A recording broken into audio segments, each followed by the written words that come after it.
Sejam bem-vindos a esse primeiro episódio, onde nós vamos estar aqui falando sobre tudo da normativa 01 do Ministério do Trabalho, que vai entrar em vigor agora a partir de maio. E dentre as mudanças está que as empresas, a partir de 50 colaboradores funcionários, as empresas são obrigadas a fazer um mapeamento do que é chamado de riscos psicossociais, que vocês vão conhecer aqui, o que são esses riscos e tudo como vai acontecer a partir dessa normativa.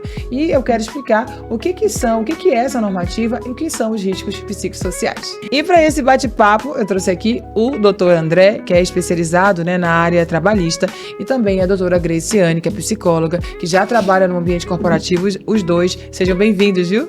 Muito obrigado, boa tarde. Vamos bater um papo, esclarecer tudo, que esse povo tá cheio de dúvida. Vamos. Vamos lá.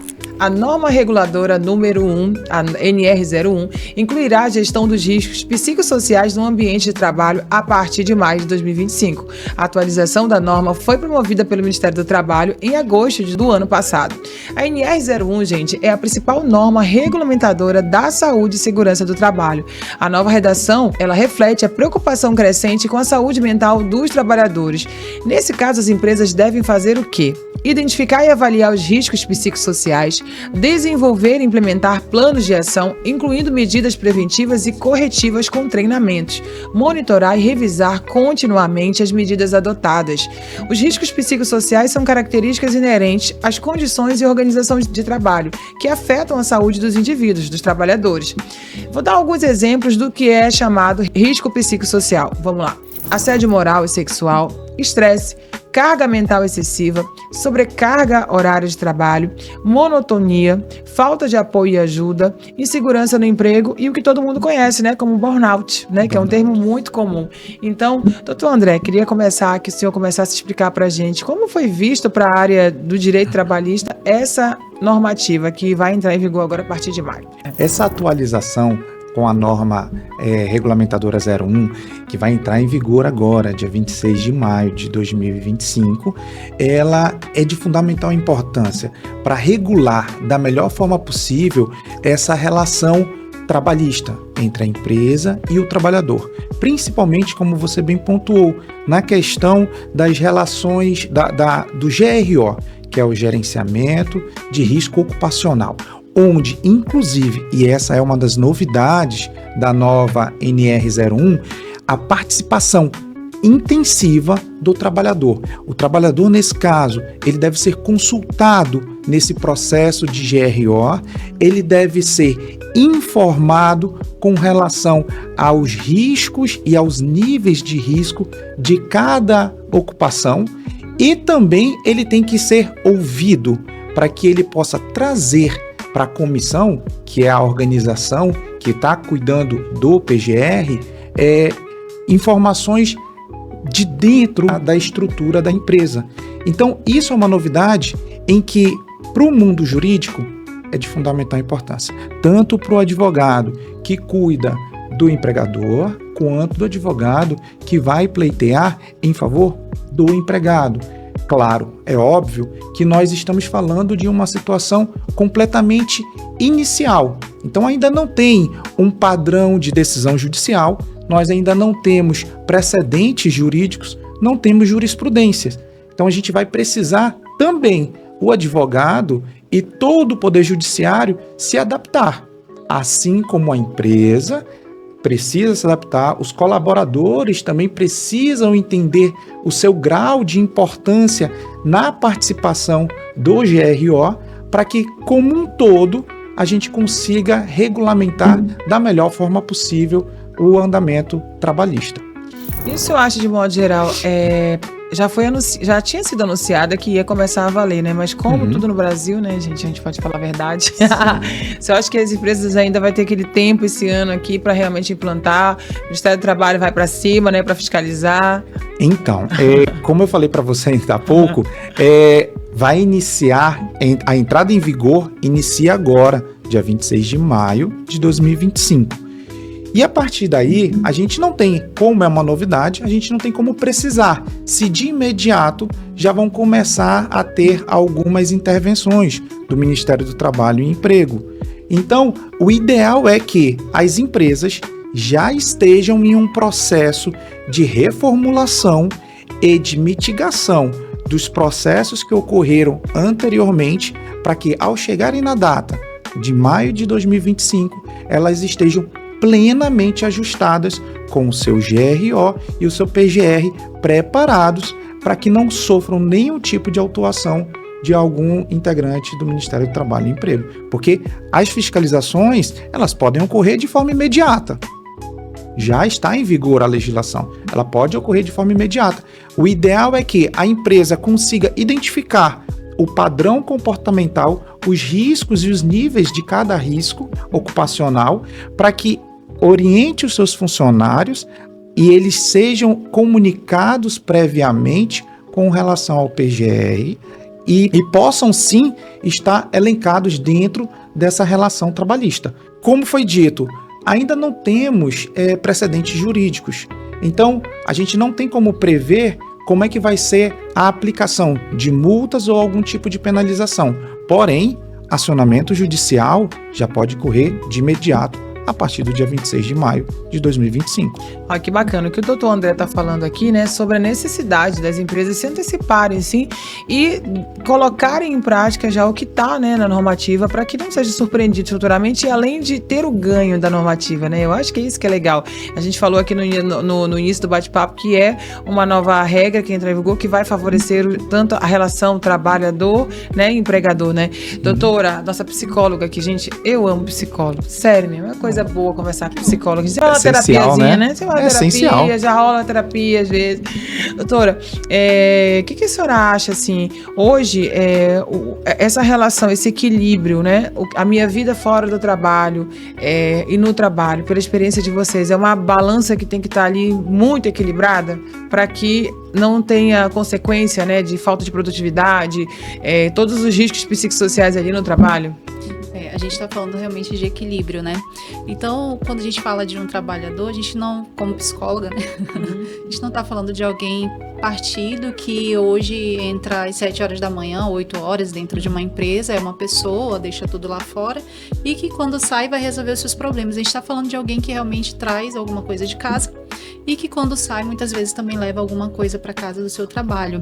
E aí a base desse equilíbrio. Então, as empresas não vão ter como trabalhar o que é fora, mas vão realmente, por obrigação, prestar o suporte no momento em que o funcionário está dentro da empresa. E aí é nisso que seria o ganho da norma, né, da implantação da norma. Porque por mais que existam os riscos psicossociais, a gente está falando de assédio moral. Quantas empresas, aí o doutor André poderia falar, né? Mas quantas empresas elas têm passado por passivo trabalhista ou por processos trabalhistas que envolvem o assédio moral, né? E hoje a empresa vai poder fazer esse mapeamento. E quando ela faz esse mapeamento, ela consegue verificar até mesmo se tem um determinado líder que realmente não deveria mais estar ali. Sim, e se for algo recorrente, de repente ajustar a comunicação da liderança como um todo, né? Nós temos as empresas que a gente já faz treinamento de liderança e um dos pilares, um dos módulos é a comunicação, em todos os sentidos. A energia que o líder precisa demonstrar, para a parte motivacional, mas também na hora de cobrar, da feedback, que o líder ele vive num dilema ali, né? O líder é uma pessoa também, né, doutora? Sim. Ele fica ali toda hora, né, com os dilemas, ele lidera pessoas, o fluxo de demandas é muito alto, então eu acho que também acolher o líder e o liderado, né? Eu acho que isso que é importante. Eu acho que a senhora falou também sobre isso, né? O trabalhador chega ali 8 horas, mas ele não vem, né? Agora eu deixei no tapete os meus problemas no trabalho. Eu até nos livros de treinamentos de liderança de antigamente, não sei se a senhora acompanhou, você é muito nova também, né? Todas nós três somos novos. Mas eu via isso no treinamento de liderança, que as pessoas falavam muito isso, né? Eu chego no meu trabalho, eu deixo os meus problemas pessoais lá na porta. Quem é que consegue deixar, gente? Ninguém deixa. É impossível. Se você tá brigado com a mulher, tá brigado com o filho, tá doente, tá com algum problema grave ali, você chega no trabalho e você leva junto com você. As pessoas que têm, né, mais rigor na inteligência emocional, elas conseguem não ter tanto prejuízo. É tanto prejuízo, porque prejuízo tem. Elas conseguem equilibrar mais ali. Mas aquele problema, aquela situação tá ali na mente dele, ele poderia ter uma performance muito maior e não tem por conta ali do problema. Então, hoje em dia as empresas são fundamentais para, de repente, acesso a um treinamento ou acesso a alguma informação de conhecimento através dos psicólogos ou assistentes sociais ali dentro da empresa, que ele não vai ter em outro lugar, porque ele não vai procurar ajuda, né? E então, na empresa, como os processos estão ali muito bem definidos, já essa área de acolhimento, de atendimento, ele acaba que ele tem acesso a informações ali que vai ser ouro para ele, para melhorar a vida pessoal, inclusive, né? Porque quando ele passa por uma análise, por exemplo, uma conversa, um feedback, ele está aprimorando ali a vida pessoal. E eu queria perguntar para a doutora agora, doutor André, a nossa psicóloga, como é que influencia a questão de hábitos? Como é que esses hábitos desajustados de uma pessoa, de um trabalhador, podem influenciar na vida do trabalho, né? Que podem, de repente, gerar até um dos riscos, né, psicossociais ali que eles falam, né? Que é o estresse, a sobrecarga, né? Que a gente está falando não é da pessoa que recebe a sobrecarga, ela de se sentir sobrecarregado, né? Isso tem tudo a ver, essa questão de hábitos saudáveis ali? Sim. Dentro da norma, por exemplo, a gente está falando de um apoio à saúde mental. Então, por mais que às vezes o profissional ou o trabalhador ele não vá em busca fora, no momento que é da folga dele ou no momento do descanso ou que ele precisa resolver outras coisas, ele não vá atrás da saúde mental, do autoconhecimento, as empresas vão precisar oferecer para poder entender como é o funcionamento desse colaborador, né? E aí, quando ele busca o autoconhecimento, ou existe algum tipo de treinamento, ou algum tipo de palestra nesse sentido, que é cobrado, porque eles também vão ser cobrados, né? A empresa vai precisar oferecer e os colaboradores vão ter que aproveitar. E aí ele começa a pensar o quanto eu também não estou fazendo correto para poder ter uma saúde mental. Vai ter que ser aliado. Então, vão ser pessoas que vão ser consultadas, os trabalhadores precisam ser consultados. Para isso, eles precisam trazer a verdade, porque senão não dá certo no final. E as empresas vêm com os planos de ações, como treinamento, por exemplo. A gente está falando de liderança, né? Então, quantos líderes estão também sobrecarregados? E aí trazer isso, porque nem sempre, quando a gente começa a dar conta do serviço e começa a trazer mais, a gente dá conta, a gente está sobrecarregado, mas não fala até adoecer, e aí o resultado a gente vai ver depois. Alta rotatividade, a pessoa se afasta, o burnout, tudo em consequência daquele ou mau hábito, ou até mesmo do não falar do meu limite, né? O ideal, inclusive, doutora, se a senhora me permitir, é que as empresas, e infelizmente eu não vi nessa nova regulamentação a obrigatoriedade de um setor psicológico. Porém, é de fundamental importância exatamente para estabelecer esses limites que a gente está colocando, que a senhora bem pontuou, com relação à relação entre o líder e o colaborador, entre o líder e a empresa. Por quê? O ideal é que tenha um canal de comunicação. E que seja criado um canal de comunicação para que seja até inclusive uma forma da empresa ter um mecanismo de demonstração de boa-fé. Juiz, eu tenho um canal de comunicação, esse canal de comunicação ele é inclusive sem a necessidade da pessoa se identificar, ela precisa apenas mostrar qual é o setor em que ela está participando, que ela está atuando e quais são as características que estão sendo apresentadas para esse colaborador. Por qual motivo esse colaborador vem tendo essa sobrecarga de serviço? É uma implicação da empresa ou é uma implicação do líder de forma individual? Porque às vezes, nem sempre a empresa ela é responsabilizada por uma doença psicossocial. Pode ser uma relação interpessoal entre líder e colaborador. E é por isso que, nesse momento, se faz essencial a criação de um canal de comunicação interno, de denúncias em que a pessoa não tenha a obrigatoriedade de se identificar, tá? E aí é de fundamental importância a criação de um setor psicológico dentro de cada empresa. Tem algumas normas, né, doutor? Tem que a empresa tem que ter um setor? Ele não vem como obrigação, mas ele acaba sendo um plano de ação. Porque o que acontece? A gente vai colocar lá no mapeamento de risco, né? A gravidade, o quanto isso acontece, né? O tanto de incidência e qual a possibilidade daquilo acontecer e até onde impacta o impacto, né? E o que eu vou fazer quando isso acontece? Então, talvez aí colocar um psicólogo dentro da empresa, mesmo que não tenha um setor psicológico, mas deixar disponível de alguma forma, porque não tem outra pessoa que trabalha tão bem a saúde mental quanto o psicólogo. Óbvio. E a minha colocação é exatamente nesse sentido, doutora. Da importância do psicólogo dentro da empresa. E colocação do psicólogo de forma contínua na empresa. Não é de forma esporádica. Vou fazer uma palestra, vou contratar um psicólogo para palestrar para os meus colaboradores. Não, um psicólogo de forma presente, que constante, conheça, né, o ambiente, que conheça, até porque é que crie esse diferente, vínculo. já tem alguém ali, o trabalhador já sabe, se ele sabe que não está ali, é a procura mesmo, né? E sobre a normativa, olha, vocês inclusive vão ser convidados para estar aqui, para participar dessa série, viu? Muito conteúdo para falar, a gente só está na parte de introdução mesmo, a gente tem um mês aí para divulgar bastante conteúdo e tem muita dúvida que as pessoas vão ter ainda sobre a normativa, tanto da implantação como, né, os fatores ali que vão surgir, eu acho que ainda vão surgir outras, né, demandas ali por ser uma norma nova, né? Que legal. Você já deu uma olhada geral na norma? O que você consegue assim entender, fosse resumir ela em poucas palavras, o que significa essa normativa hoje, né, para a relação trabalhador e empresa?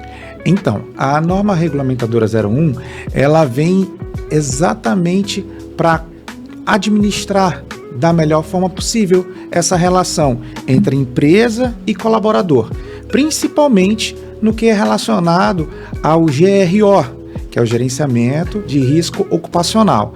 Então, esse GRO, daí é retirado e elaborado um PGR, em que esse programa ele tem que mitigar e apresentar para o trabalhador, e essa aí sim é uma novidade maravilhosa na nova NR01, é que a empresa ela passa a ser obrigada a incluir o colaborador na NR01, nessa elucidação de quais são os riscos, o nível de risco e ter a opinião formada do colaborador. Isso é essencial.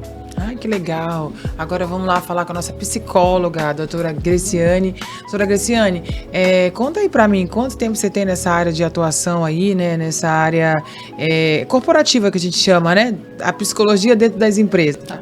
Sou Greciane Campos, sou psicóloga clínica e organizacional, tenho uma experiência de 13 anos já atuando em RHs, né, e hoje focada também um pouco na clínica.